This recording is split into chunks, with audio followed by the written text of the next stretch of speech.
नमस्कार मंडळी, श्री स्वामी समर्थ। आजच्या व्हिडिओमध्ये आपण जी काय माहिती जाणून घेणार आहोत ती खास असणार आहे, कारण ती माहिती पौर्णिमे संबंधी असणार आहे।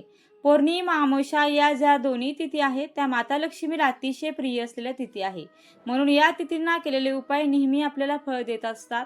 ज्या काही आपण या दिवशी सेवा करतो त्याचं फळ आपल्याला त्वरित लाभ देतात। उद्या 1 फेब्रुवारीला आहे माघी पौर्णिमा आणि या दिवशी रविवार आहे आणि पुष्य नक्षत्र असल्यामुळे रवी पुष्य योग नावाचा शुभ योग या दिवशी तयार होत आहे। 1 तारखेला पहाटे 5:53 पौर्णिमा सुरू होणार आहे आणि 2 तारखेला 3:39 संपणार आहे। थोडक्यात काय, रविवार हा पूर्ण दिवस पौर्णिमेचा असणार आहे। शास्त्रानुसार जेव्हा पौर्णिमा तिथी प्रदोष काळात येते तेव्हा त्या दिवशी पौर्णिमेचं व्रत केलं जातं। त्यामुळे 1 फेब्रुवारी रोजीच माघी पौर्णिमेचं व्रत, स्नान आणि दान पुण्य केलं जाणार आहे। विशेष म्हणजे या दिवशी रविवार आहे आणि पुष्य नक्षत्र असल्यामुळे रवी पुष्य योग नावाचा शुभ संयोग देखील तयार होत आहे। आता सगळ्यात आधी पौर्णिमेचं सत्यनारायण कधी करावं ते आपण पाहणार आहोत। तर रविवारी संध्याकाळी आपल्याला सत्यनारायण करायचं आहे, कारण रविवारी पहाटे पौर्णिमा लागणार आहे, म्हणून रविवारचा पूर्ण दिवस हा पौर्णिमेचा असणार आहे। आता उद्याच्या दिवशी आपल्याला कुठले उपाय, कुठल्या सेवा करायच्या आहेत, त्यासोबत आपल्याला दिवसभरामध्ये कुठली कामे करायची आहे जेणेकरून आपल्या घरामध्ये सकारात्मकता नांदेल आणि माता लक्ष्मी देखील आपल्या घरामध्ये प्रवेश करेल। तर अशाच माहितीविषयीचा आजचा हा संपूर्ण व्हिडिओ आहे, त्यामुळे व्हिडिओ शेवटपर्यंत नक्की पहा। आता कुठली कामे करायची आहेत हे आपण प्रथम जाणून घेऊया। तर उद्या आपल्याला सकाळी लवकर उठायचं आहे। ब्रह्ममुहूर्तावर नाही शक्य झालं तर कमीत कमी सूर्योदयापूर्वी आपल्याला उठून अंघोळ करून तयार राहायचं आहे। अंघोळ करताना त्या अंघोळीच्या पाण्यामध्ये आपण विविध प्रकारच्या गोष्टी टाकू शकतो, जेणेकरून आपली नकारात्मकता जी आहे तर ती कमी होईल। तर त्यामध्ये काय टाकू शकतात, तर गंगाजल आहे, हळद आहे। तर अशा प्रकारे आपल्याला काही गोष्टींचा अवलंब करून आपल्याला अंघोळ करायची आहे आणि अशा पद्धतीने जर आपण अंघोळीच्या पाण्यामध्ये काही वस्तू वापर केल्या तर त्याचा जो परिणाम आहे तो आपल्यावर सकारात्मक दृष्ट्याच होत असतो। त्यानंतर आपल्या घरामध्ये हळदीचं पाणी शिंपडायचं आहे। आता दररोज हळदीचं पाणी शिंपडायला हवं, पण दररोज प्रत्येकाच्याच लक्षात राहत नाही, त्यामुळे कमीत कमी अमावस्या, पौर्णिमा किंवा गुरुवार आहे तर या दिवसाला तरी आपण आपल्या घरामध्ये हळदीचं पाणी हे आवश्यक शिंपडायला हवं। आपण हळदीच्या पाण्याने फरशी पुसून घेऊ शकतो। त्यासोबतच आपला जो उंबरठा आहे त्याला हळदीचं लेपन करायचं आहे। हळदीचं लेपन सणवाराला किंवा शुभतिथी आहे त्याला आपण करतच असतो, गुरुवारच्या दिवशी देखील केलं जातं, त्यामुळे हळदीचं लेपन करायचं आहे। आता हळदीचं लेपन झाल्यानंतर जो मुख्य दरवाजा आहे तो देखील स्वच्छ पुसून घ्यायचा आहे, त्यावर देखील शुभ लाभ लिहायचा आहे आणि मुख्य दरवाजाच्या ठिकाणी आपल्याला एक शुद्ध तुपाचा दिवा किंवा काही तुमच्याकडे जे तूप असेल किंवा तेल असेल ते घेतलं तरीही चालेल, पण अशा प्रकारचा एक दिवा तुम्हाला मुख्य दरवाजावर लावायचा आहे, जेणेकरून माता लक्ष्मीचं आगमन आपल्या घरामध्ये होईल। आता ही जी काही कामं आहेत ही सगळी मुख्य दरवाजावरची झालेली बघा। त्यानंतर आपल्याला सूर्याला अर्घ्य देखील द्यायचं आहे। तसे दररोज सूर्याला हे अर्घ्य दिलेच पाहिजे। सूर्याला अर्घ्य देताना तांब्याचा तांब्या घ्यायचा आहे, दुसरं कुठला घ्यायचा का, तर बघा नाही, शक्यतो सूर्याला अर्घ्य देताना तांब्याच्याच वस्तूचा वापर आपल्याला करायचा असतो, म्हणून तुम्ही तांब्याचा तांब्या घ्यायचा आहे हे लक्षात घ्या। त्यानंतर त्या पाण्यामध्ये थोडंसं हळदी कुंकू टाकायचं, लाल रंगाचं फूल टाकायचं असेल तर अक्षता टाकायच्या आहेत आणि अशा प्रकारे सूर्याला अर्घ्य द्यायचं आहे। सूर्याला अर्घ्य दिल्यानंतर आपल्याला तुळशी मातेची देखील सेवा करायची आहे। तुळशी मातेला देखील एक दिवा आपल्याला पौर्णिमेला आवर्जून लावायचा आहे। आता तुळशी मातेची सेवा काय असते, तर तुळशी मातेला असंही आपण दररोज जलार्पण करत असतो, पण पौर्णिमेच्या दिवशी जर आपण तुळशी मातेला काही गोष्टी अर्पण केल्या तर त्याने देखील आपल्या सौभाग्यात वाढ होते। जसे की हिरव्या बांगड्या आहे, लाल रंगाची चुनरी आहे, लाल रंगाचा कलावा आहे, हळद आहे, दूध आहे, या ज्या काही गोष्टी आहेत तर त्या आपण तुळशी मातेला अर्पण केल्या आपल्या सौभाग्यामध्ये वाढ होण्यासाठी मनोभावे प्रार्थना केली तर तुळशी मातेचा आशीर्वाद हा आपल्याला प्राप्त होत असतो। त्यानंतर बघा, आपलं जे देवघर आहे त्या देवघरामध्ये देखील आपल्याला काही छोटे छोटे उपाय करायचे आहेत। तर ते कुठले आहेत, तर सगळ्यात अगोदर आपल्या देवांना आंघोळ घालायची आहे। आंघोळ घालताना त्या पाण्यामध्ये थोडी चिमूटभर हळद टाकायची आहे आणि हळदीच्या पाण्याने देवांना आंघोळ घालायची आहे। त्यानंतर अन्नपूर्णा मातेची मूर्ती असू द्या, माता लक्ष्मीची असू द्या, त्या मूर्तीवर देखील अभिषेक करायचा आहे। अभिषेक करण्यासाठी तुम्ही पंचामृताचा वापर करू शकता। आता अभिषेक वगैरे करून झाल्यानंतर देवदेवतांना त्यांच्या जागी ठेवून द्यायचं आहे आणि पुढील संपूर्ण पूजा आपण करून घ्यायची आहे। तसेच माता लक्ष्मीच्या मूर्तीवर फोटोवर अभिषेक करून झाल्यावर छानपैकी देवीला लाल फूल अर्पण करा. भगवान विष्णूंना पिवळं फूल असेल तर ते आवश्यक अर्पण करावं.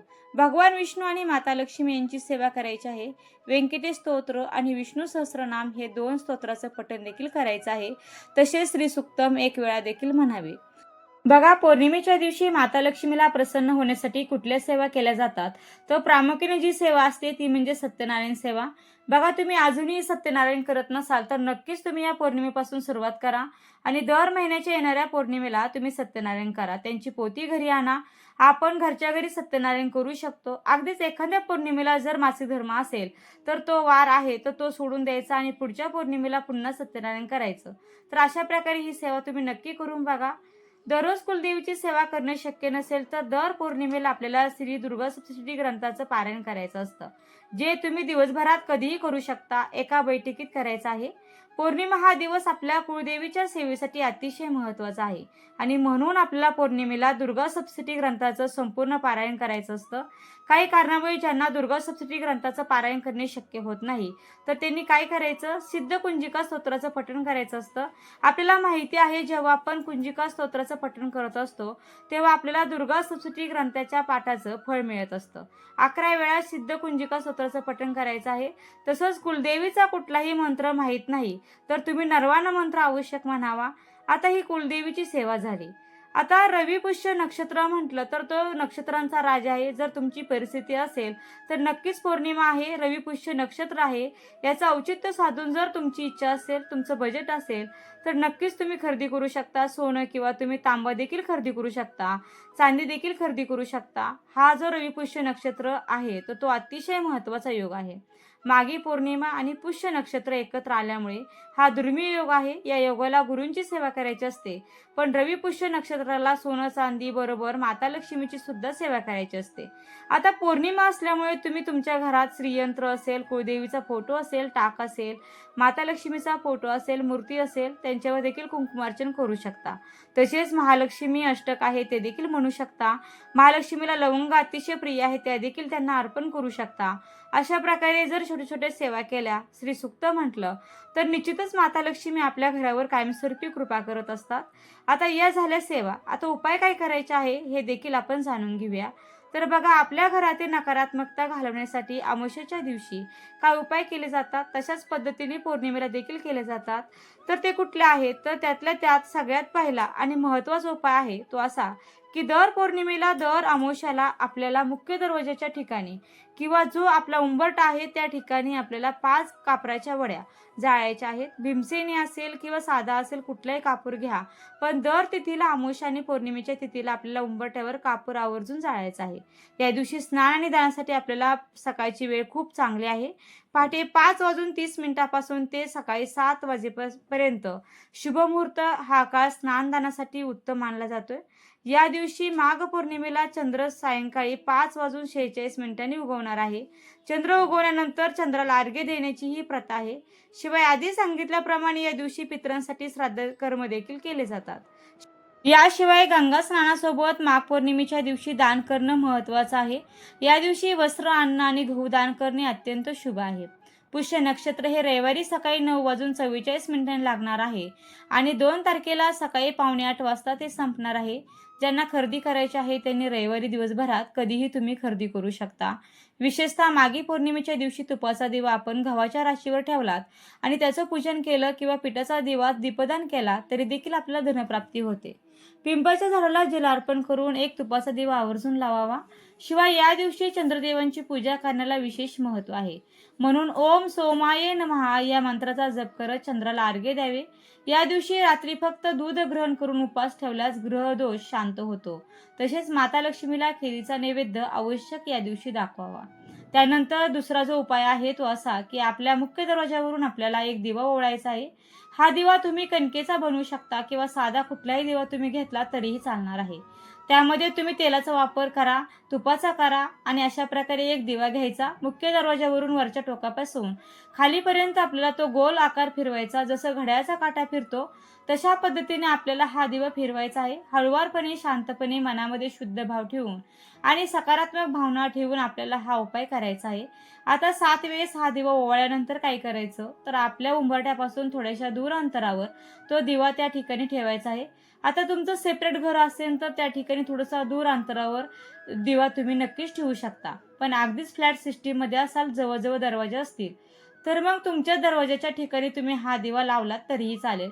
फक्त उंबरठ्यामध्ये आणि दिव्यामध्ये 4 बोटाचं का होईना अंतर असू द्या. आणि असे केल्याने या दिव्यामार्फत आपल्या घरातील जी नकारात्मकता आहे ते देखील दूर होते आणि घरातील वातावरण सकारात्मक होण्यासाठी मदत मिळते. आता या दिव्याचं नंतर काय करायचं, तर कणकेचा असेल तर तो तुम्ही निर्माल्यात टाकू शकता आणि तुम्ही एखादा घरातला दिवा घेतला असेल तर तुम्ही तो घासून पुन्हा वापरू शकता. फक्त घासून पुन्हा वापरायचा आहे हे लक्षात घ्या. बघा, त्यानंतर आपल्या वास्तुदेवतेला पौर्णिमेच्या दिवशी दहीभाताचा नैवेद्य आवर्जून दाखवावा. वास्तुपुरुषाला दर अमावस्या पौर्णिमेला दहीभाताचा नैवेद्य आवर्जून दाखवायचा आहे. असेही दररोज नैवेद्य दाखवायला हवा. पण दररोज आपल्याला या गोष्टी लक्षात राहत नाही, शक्य होत नाही. पण अमावस्या आणि पौर्णिमेला वास्तुपुरुषाच्या नावाने दहीभाताचा नैवेद्य आवर्जून दाखवायचाच आहे. बघा, रविपुष्य अमृतयोग व पौर्णिमा तिथी असल्यामुळे ईशान्य कोपऱ्यात तुम्ही एक दिवा लावायचा आहे आणि हा दिवा रात्री 12 वाजेपर्यंत पेटता राहील याची देखील काळजी घ्यायची आहे. अगदी मध्ये हवेने वगैरे विझला तर पुन्हा लावून द्या, पण शक्यतो विझणार नाही याची काळजी तुम्हाला घ्यायची आहे. तो दिवा लावल्यानंतर त्या ठिकाणी बसून एकदा श्री सुक्तम म्हणा, विष्णू गायत्री मंत्र, लक्ष्मी गायत्री मंत्र 16 वेळेस म्हणा, कुबेर मंत्र 16 वेळेस म्हणा आणि व्यंकटेश स्तोत्र एकदा म्हणा. अशा प्रकारे त्या ठिकाणी दिवा लावून ही सेवा अवश्य करा. निश्चितपणे पैशासंबंधी ज्या काही अडचणी आहेत त्या सुटण्यासाठी मदत मिळते. आता पैशासंबंधी ज्या अडचणी आहेत त्या सुटण्यासाठी आपल्याला स्वतःला कष्ट करणं गरजेचं असतं. पण कष्टाला योग्य तो न्याय मिळण्यासाठी, दैवी शक्तीची साथ मिळवण्यासाठी आपल्याला या सेवा आणि उपाय करायचे असतात. आता उपाय आणि सेवा सगळं काही जाणून घेतलेलं आहे. तर हा माहितीपूर्ण व्हिडिओ कसा वाटला, व्हिडिओ आवडला असेल तर व्हिडिओला नक्की लाईक करा, शेअर करा आणि चॅनलला सबस्क्राईब करायला मात्र विसरू नका.